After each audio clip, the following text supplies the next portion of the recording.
Hello and welcome to Views on News. I am Jawad Tehami. The political temperature in Pakistan is touching new heights after Pakistan Tehreek-e-Insaf chief Imran Khan gave a call for a long march towards the federal capital Islamabad on 28th of October. The government filed a petition against Pakistan Tehreek-e-Insaf chief Imran Khan requesting the Supreme Court to stop him immediately in order to not carry out that particular long march. However, the 5-member bench of the Supreme Court has advised all the stakeholders for negotiations and resolve the matters through talks. Now, this is all happening when Pakistan is faced with a number of dire challenges, including the strained economy as well as the impacts of the climate change that resulted in the devastating floods that we saw recently.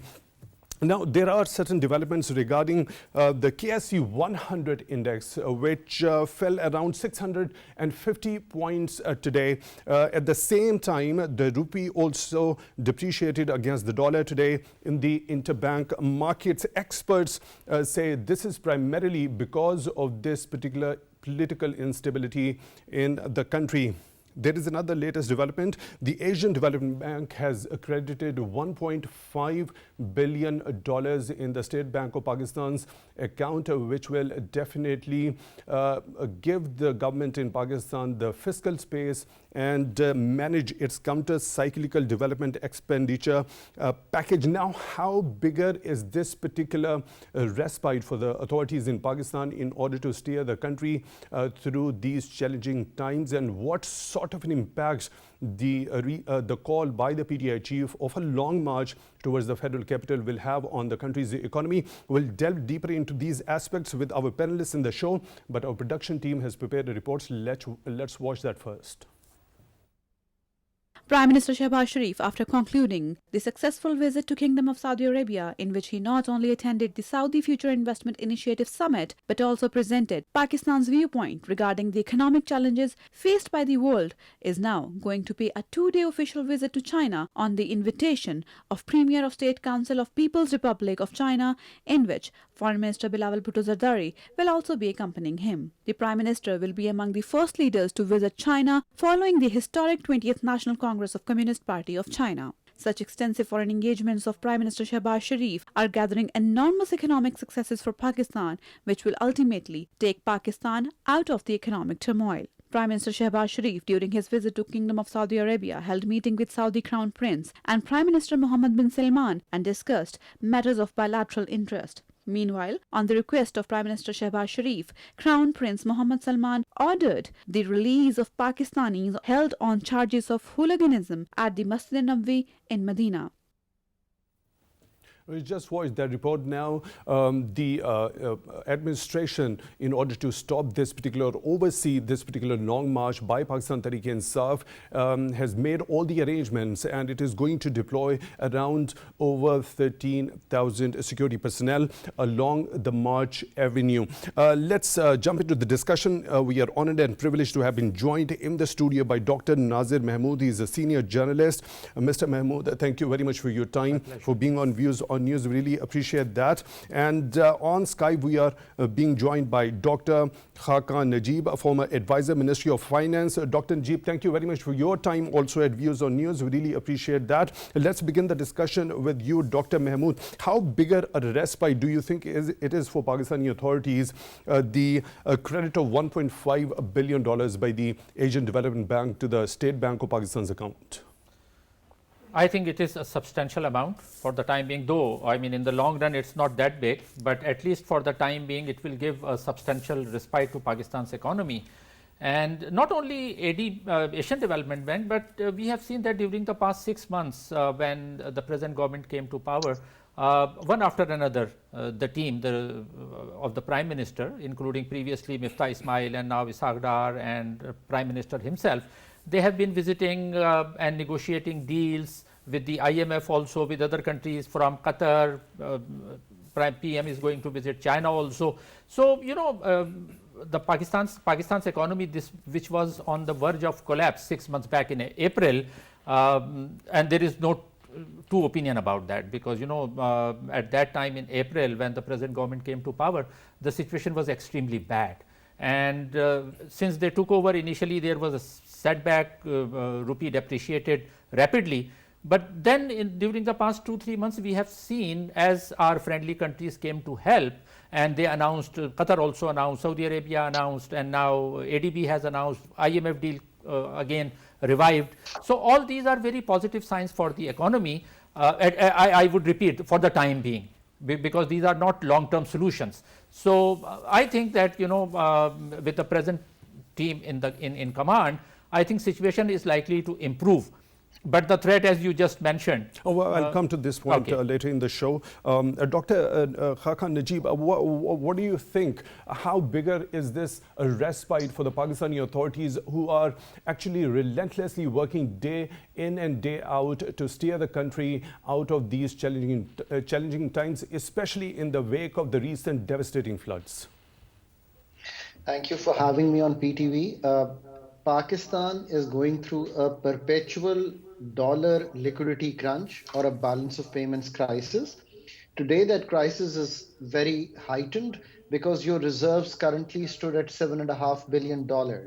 So an injection of $1.5 billion to a $7.5 billion reserve with the state bank, you can imagine, is a substantive change.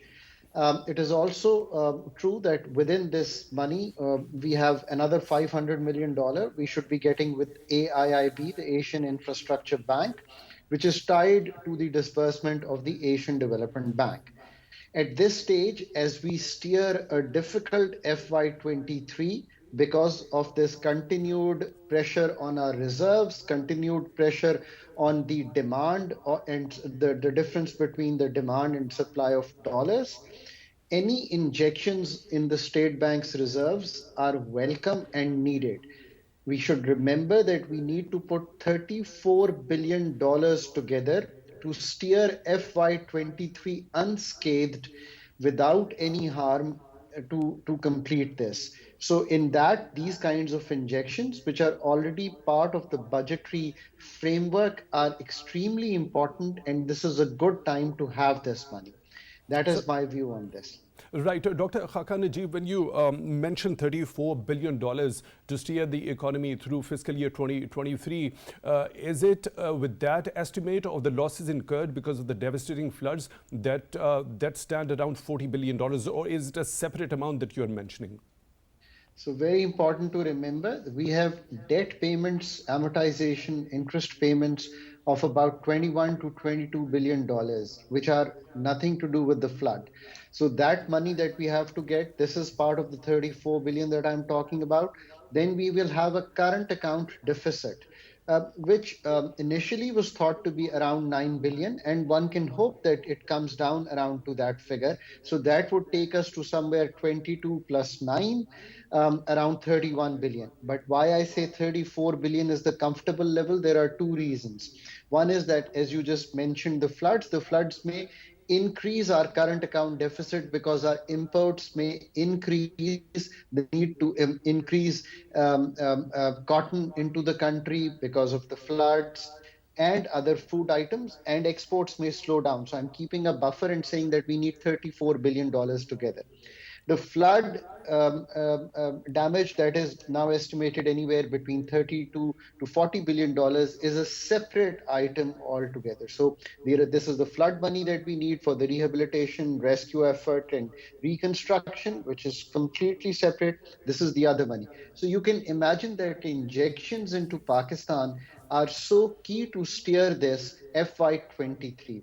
And multilaterals are the best source, because those are meant to help countries give budgetary support, which can be then used for the vulnerable, especially at a time when a country like Pakistan is going through a very, very difficult time period, which has been exacerbated by the floods in the country. Right, Dr. Najeeb, I'd like you to segregate all these areas, in particular when we talk about using this particular fund by ADB is concerned. Dr. Mahmood, now the points in the KSE 100 index also fell today. It's around 650 basis points that fell. The rupee, which was appreciating against the dollar in the last 3 consecutive sessions, also depreciated against the greenback. Do you also think, because many experts are of the view, it's primarily because of the political instability and the recent call by the PTI chief for a long march? Exactly. I think it has direct relations. Whenever a political situation is unstable in the country, it has impact on stock market. Investors lose their confidence in the country and country's economy. The confidence that was shaking, and then with difficulty the present government managed somehow to stabilize it. So I agree with this point of view that this depreciation or the loss in stock market is directly related with Imran Khan's call.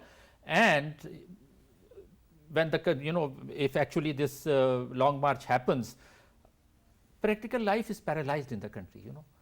Pakistan is a country of around 240 million people, and Islamabad is the capital of that country. So if you launch a long march on the capital of the country, the life is paralyzed, number one. Number two, international media immediately picks it up. So it will become a big news that Imran Khan has launched that march and coming, and international media everywhere. So international investors, then in the eyes of the world community also, once again this perception is reinforced that Pakistan is a perpetually unstable country. So the investors, the billions of dollars of investment that we need, and again we need that investment because Pakistan economy is in dire state. We need foreign investors to come and invest. The Prime Minister went to Saudi Arabia and negotiated a deal for refinery. Now why would a country come and spend billions of dollars or invest billions of dollars if they are not sure what will be the political future or stability of the country in a year or 2 years time? So this call by Imran Khan, I think, is very though I would say that peaceful protest is everybody's right. In a democracy, Pakistan is a democratic country. Peaceful protest is a right. But that is exactly what the Supreme Court bench has also said, that they can't deprive anybody of their constitutional right. Yes, fair enough. Peaceful demonstration or peaceful protest is everybody's right. Even if the present government, Muslim League Nawaz, is in opposition, they also have a right to stage a peaceful protest. But the problem is that this long march, the way, the tone and tenor that the PTI leader Imran Khan and his other colleagues, other leaders are using, they are highly threatening. And if past is any guide, we remember in 2014 Imran, so this is not the long march which will come. They will if they will start a sit-in if they enter Islamabad, and the past 2014 sit-in lasted for 4 months, and for 4 months, and if you remember, even Chinese president was about to come, and that visit was cancelled. So at that time also, unfortunately, he played a very negative role, and that harmed country's reputation, country's economy, country's political stability. And I am sorry to say, though this is a harsh word. But PTI Chief Imran Khan has said that their intention is not of creating any sort of a mischief over there in the federal capital. Well, as I said that recently you remember there were videos when they entered Islam, what they did to Blue area, they started burning property and things like that. So if that happens, even if a couple of properties are burned down, it becomes an international news. Because media is there, everybody has mobile phone. So I don't believe, because his entire again I am sorry to use some harsh word, his entire narrative is built on falsehood. And that falsehood, because essentially we need to keep in mind why is, you may ask me the question, why is he doing it? Essentially he is a populist leader, and populist leader has all over the world, be it Trump was a populist leader, Modi in India is a populist leader. So such populist leaders have a couple of things in common. One, they focus on 1 or 2 things. So they divert people's attention on that, and they hardly have anything positive or constructive to contribute. This is one. Number two, they directly or indirectly spread a kind of toxicity in society.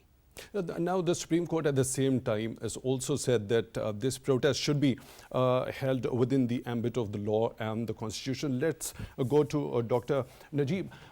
There has been a fall in the basis points in KSE 100 index today, and the depreciation of the rupee against the greenback. Do you also think as Dr. Mahmood also alluded to the fact that it primarily owes to the recent political instability and the recent call by the PTI chief of the long march towards the federal capital. So Jawad, let's look at this in a deeper manner. There are a number of markets that we need to consider. So the one you mentioned rightly, the KSE or the Pakistan Stock Exchange has been more or less stagnant, and today, of course, the heightened political uncertainty caused by the announcement yesterday made it fall by 650 points. Then there is Pakistan's bond, which is trading abroad. A lot of people don't look at that. Pakistan's, for example, the bond which is maturing in April 2024 is now selling for 40 cents to a dollar. What that means is that people are only willing to give you 40 cents to a bond that will give you $1 when the time comes for Pakistan to make that payment. So that market is also jittery. So, Dr. Najeeb, isn't it the situation not only with Pakistan exclusively, but also with other economies, even including the developed economies of the world also? So the emerging markets, which have a large debt, rightly are all facing that kind of situation. But Pakistan's case is heightened because there is a balance of payments challenge, and as you've rightly pointed out, there is an uncertainty on the political front. Thirdly, look at Pakistan's rupee. Today we got $1.5 billion. Most of the friends that I spoke to in Pakistan, they were thinking that the rupee would get strengthened because our reserves position, as the state bank would then report, with the money would go nearly $9 billion. But the rupee fell because obviously, again, dollar is a safe haven, and the exporters not sending their receipts, and the import needs increasing, and the uncertainty. So all in all, the rupee took a hit, and and then there is another issue with that the rate outside, which is the open market rate, is much higher than the interbank rate. There is about a 4 rupee difference today, which was about 5 to 7 rupees. That hurts your remittances, and the September figure we saw the remittances fall year on year. And I think one of the key reasons is that people then start doing this hawala hundi, which means that they start sending through informal channels. So obviously the political uncertainty and the continuing economic challenges. And thirdly, what you've pointed to, you have to remember that you're navigating a difficult international climate. What is the international climate today? The growth rates of the developed world are being slowed. The commodity super cycle has not ended. Yes, it has tamed to an extent, but has not ended. Inflationary pressures are there. Today, for example, Australia came out with their inflationary data, and I was looking at that data in the morning. They've hit a 32-year high today. Now, just look at that. US is hitting a 40-year high. So they're all tightening their monetary policies. So monies are flowing out of countries like Pakistan to obviously developed world where you can pick up good markup rates or good investments. And they are obviously the developed markets. So emerging markets are finding it difficult. In this scenario... Right, please go ahead. Please.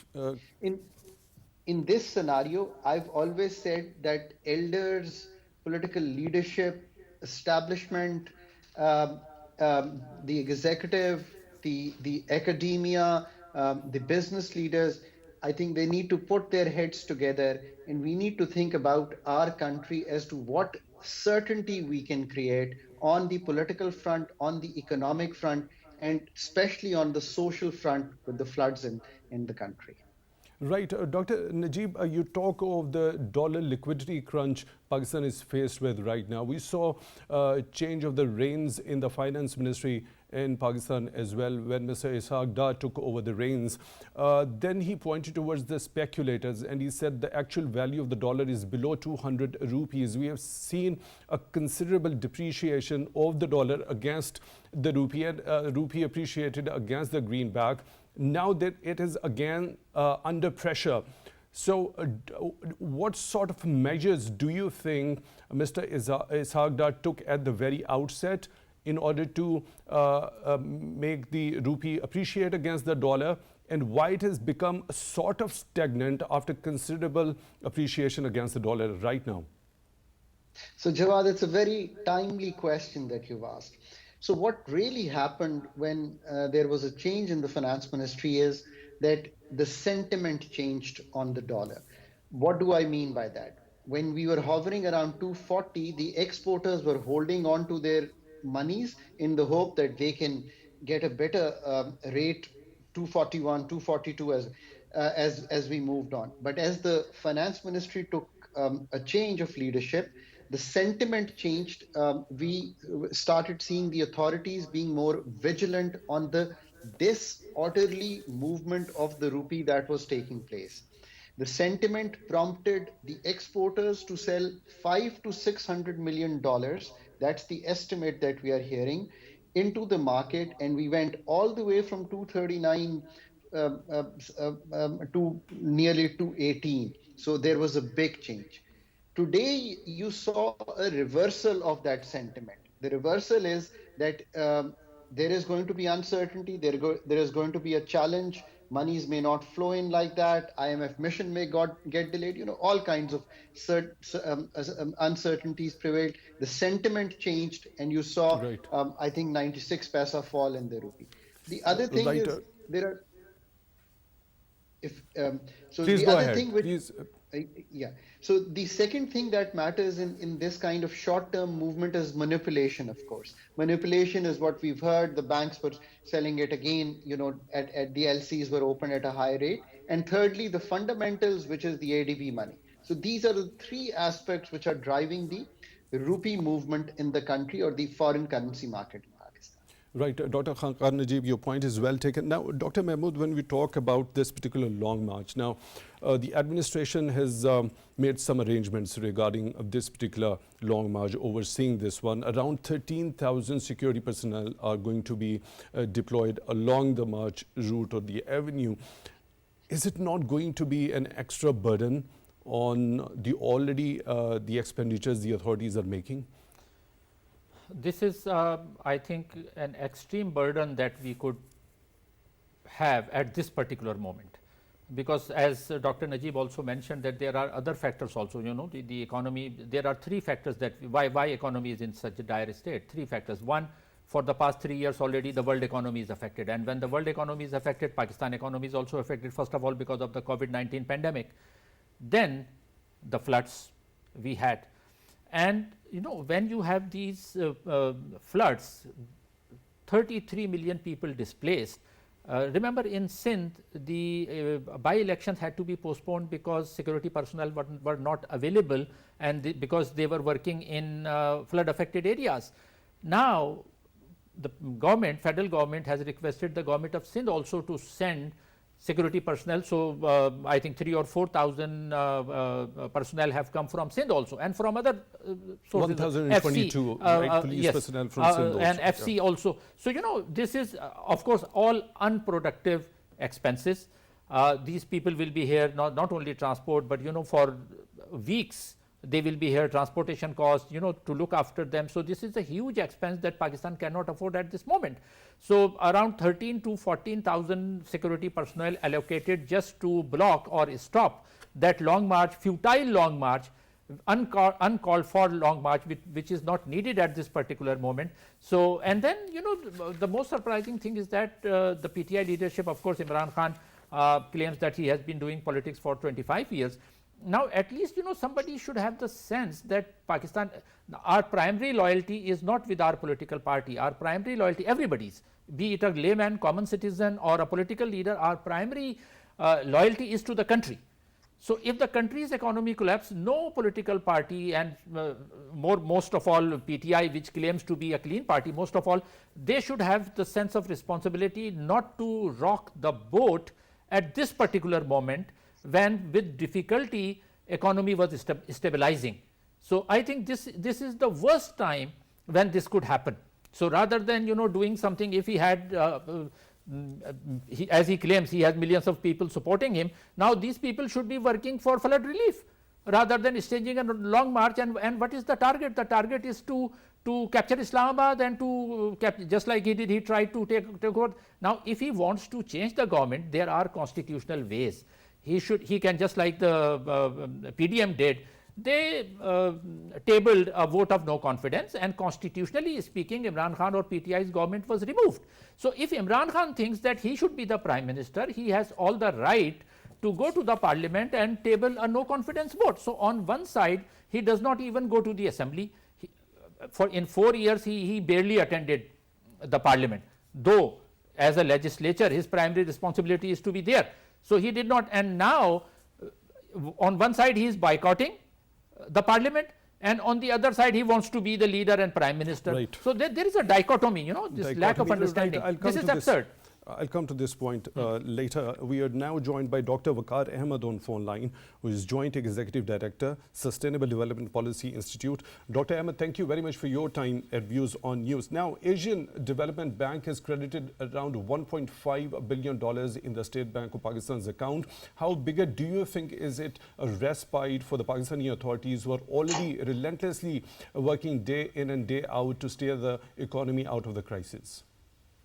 Thank you very much for having me. I think this sum from the Asian Development Bank probably comes at a very appropriate time, given that the economy is under all sorts of pressures, but most notably, of course, the flood-related needs of the economy, reconstruction needs, but as well as, of course, the current account needs of the economy.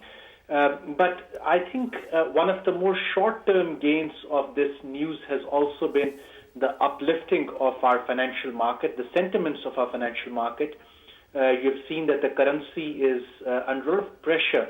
So any news of any inflow certainly supports the currency. However, there is, of course, one caveat that this amount, of course, or the amount of inflow is not enough to support the value of Pakistani bonds, or at least give confidence to those holding Pakistani bonds in the international market. So we now need to leverage what the Asian Development Bank has given, and also go after other development partners who need to be given confidence for investing in Pakistan in the near future. Right. We saw a fall in the basis points in the KSU 100 index today.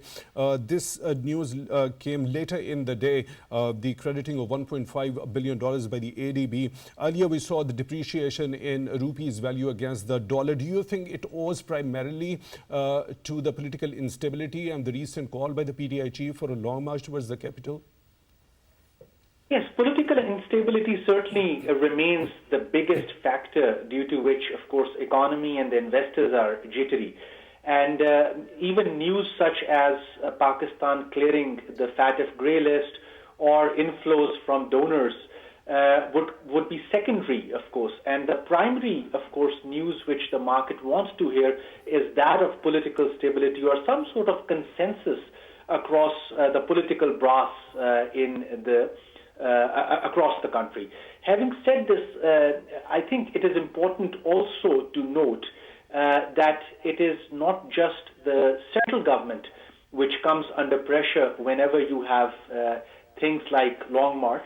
The direction of the provincial governments, or the attention of the provincial governments, also changes, their focus changes, and now we are, of course, hearing from the business community how their work in Punjab or Khyber Pakhtunkhwa is getting affected simply because, of course, the entire government machinery is focused towards the Long March. Right, Dr. Ahmed, we have seen Pakistani authorities having back-to-back foreign visits, especially when we talk about Prime Minister Shehbaz Sharif's recent visit to Saudi Arabia. He highlighted investment opportunities in Pakistan for the investors in the Arab world, particularly in the KSA.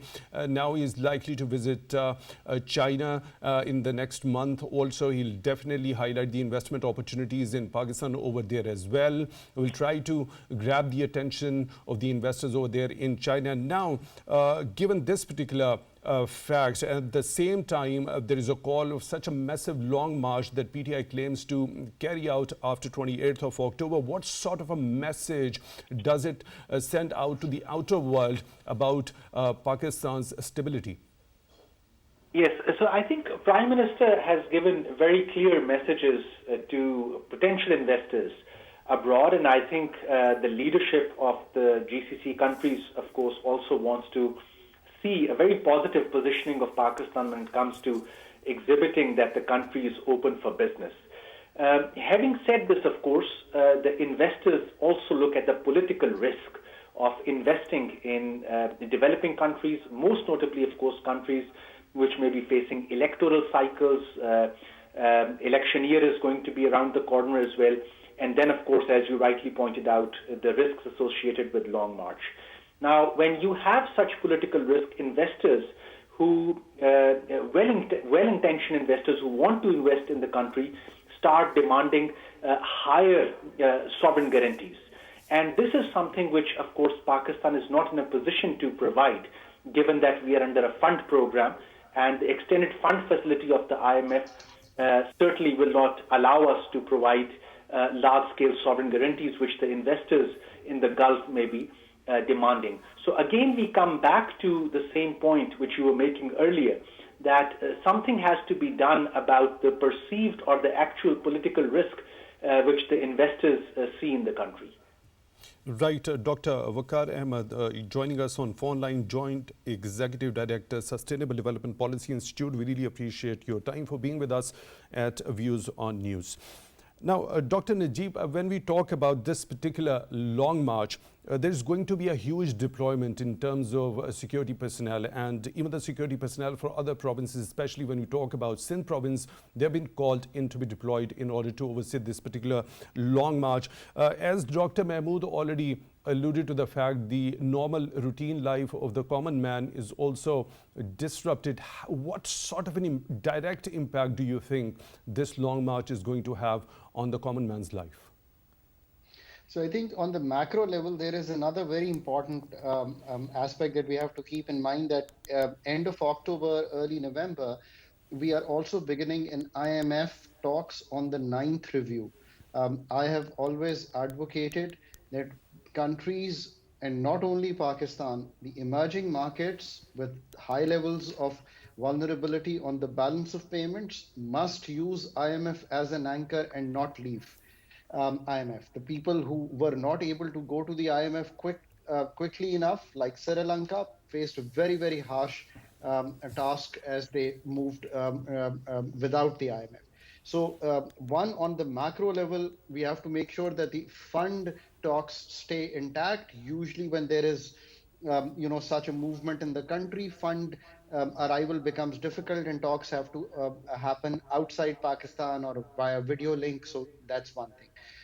As far as the people are concerned, of course, I mean, this is a time to consolidate the economy by all political parties. But having said that, you can never take politics out of the economy. Political economy imperatives have to be always factored in as we move along. But such marches are a different story. It's not an activity that is taking place within the assembly. So this is outside the assembly. One would like to see more political activity focused in the parliament rather than on the roads of Pakistan. I mean, that's just thinking like a political economist. One would like to see legislative work, one would like to see legal work, and the executive doing their work. But let's hope that some conclusion can be reached sooner than later on a path towards an election, which in any case we are heading towards an election year. Next August, in any case, we will go to an election, given that the 5-year tenure of the present assembly would come to an end. Right, Dr. Najeeb, how detrimental do you think it happens to be the foreign direct investment Pakistan actually is so eager to have, especially when we talk of the recent visits by Prime Minister Shehbaz Sharif to the foreign countries? Foreign direct investment is a very it's something which is very close to my heart, and that is because it is a non-debt creating instrument. And Jawad, what do I mean by that? Here you go, you borrow from bilaterals, multilaterals, commercials, and here is investment that comes into your country. And they set up a plant. You can export through that. Of course, you think through and you steer the kind of investment you want. You want to steer it in where export market is created. But Pakistan has had, last year $1.85 billion for an economy of our size, for a country of 230 million people, for a country with 50% middle class. This is peanuts. The first 3 months have been very difficult. Our foreign investment has plummeted by 26%, or by approximately $60 million in the first 2 months of FY23. That's not a good scenario. So we are not comfortable by the financial inflows in these first couple of months of this fiscal year. Now, at least we have budgeted about $2 billion plus, I would hope, in the budget. So that target to be filled, and especially, there's another very important issue, and that is that usually when we go to Kingdom of Saudi Arabia, when we go to UAE, they would place deposits in our state bank. This time, what they've asked you is that why don't you sell us shares of a company? Why don't you sell us the two LNG power plants? Why don't you sell us shares in the second price offerings of PSO, OGDCL, because they have interest in oil? Now, to do that, you really need to gear up an investment climate in the country where you can do that. And sometimes one feels sorry that we are not as a nation able to do this. This refinery work, I remember February 2019 when His Royal Highness came to Pakistan, and we talked about setting up a refinery. I was present with the government. I was there setting up a refinery in Gawad, and there was a talk to about $20 billion of investment. And we still are so far away from materializing this. And there is so why do you think why the delay happened? Was it because of the COVID-19 pandemic primarily? So partly because of the COVID-19, and partly because our investment regime is not geared to having that kind of hard work done, where we can really do the feasibilities, where we can push through the regulatory approvals, where we can connect with the world. And that is where the role of Board of Investment, which we as a country try to set up as an organization independent of the bureaucracy, and circumvent and bypass the laws, set up one window operation. So that's another debate. But let's keep positive, and again there is a hope that Saudi Arabia is still interested in near Gawad, where they want to set up a petrochemical complex, a refinery, and now the thought is about $12 billion plus the two RLNG power plants and other second price offerings, which means that they would like to buy shares of OGDCL or of PSO or the SUI companies. So a lot of work can go into this, and you can, as I said, you want to get $34 billion, you can go past and build up your reserves if we keep our eye on the ball and keep doing this. But so there course, could be a possibility, Dr. year. Najeeb, of the tripartite joint ventures as well, as Prime Minister is going to head towards China also. So Chinese authorities earlier and Pakistani authorities have also invited the third parties to come in and join the CPAC. So that could be a positive prospect for Pakistan also. Of course. Pakistan has to, obviously, it was not only that we wanted to invest in road infrastructure or, providing electricity in the country, which of course was needed. But the second phase of industrialization in the country is actually where you can use the infrastructure that you've built to sell something to the world. As I always say, countries which have done well over the last 2, 3, 4 decades are the ones who have something to sell to the world. It is really, Jawad, that simple. Besides the textile sector and the leather sector and the rice, we should have something to sell to the world. And right. Even if we want to sell these things, we should have a surplus to sell more.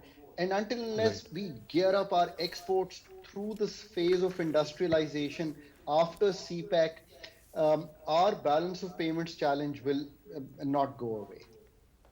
Right, Dr. Mahmood, now let's talk about this particular long march, as the Supreme Court has urged all the stakeholders to come to the negotiating table and resolve the matter through dialogue.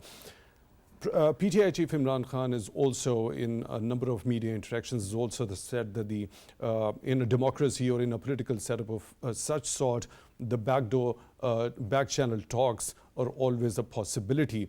Now, do you think there could be a will from all the stakeholders, keeping in view the kind of economic challenge Pakistan is faced with, that they come to the negotiating table and take some solution out of the negotiations rather than resorting to long marches?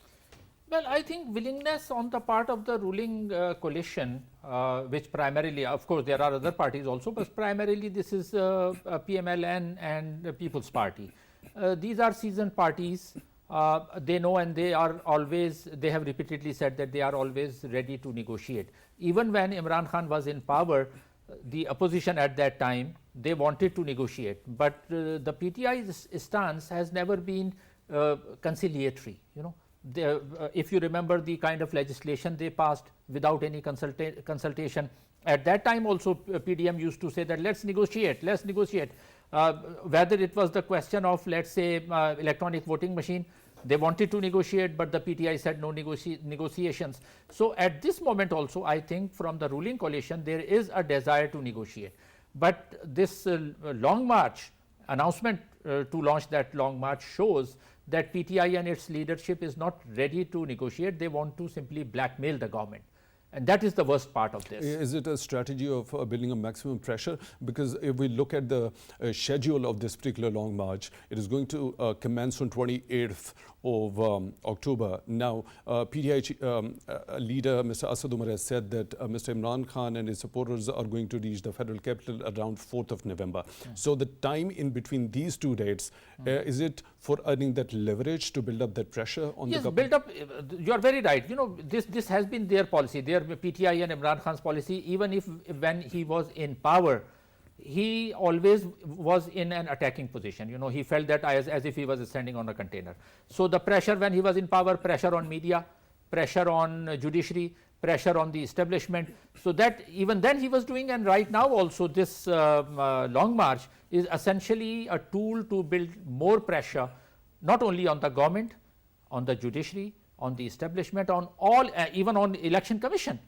He has been winning elections in by elections. At least he was retaining those seats, but he never acknowledged that election commission was impartial. So that pressure build up was always there. So I agree with you that this particular long march is also a tool to build more pressure. As the government to hold early general elections, which the government says the government is not in a position because of two major factors, because of the recent devastating floods, as well as the time that is required for the census results to come. And money, this is hundreds of billions of rupees. It's not a couple of billions of rupees. When you hold a general election in the entire country, this is hundreds of billions of rupees.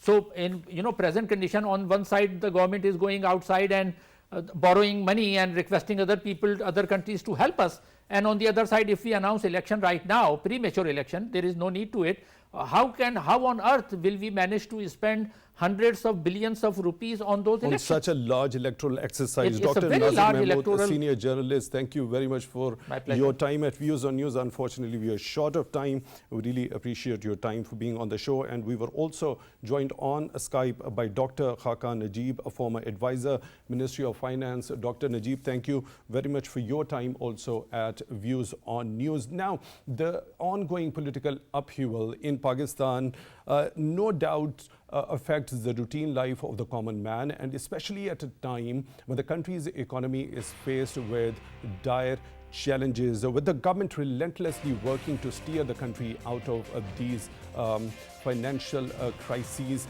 now at this moment, in the wake of the recent devastating floods, as well as the Supreme Court has advised all the stakeholders to use the table talk to resolve all the matters. All the stakeholders must give heed to this particular advice by the Supreme Court in the larger interest of the country. With this note, we come to the end of today's Views on News. Until the next one, take good care of yourselves.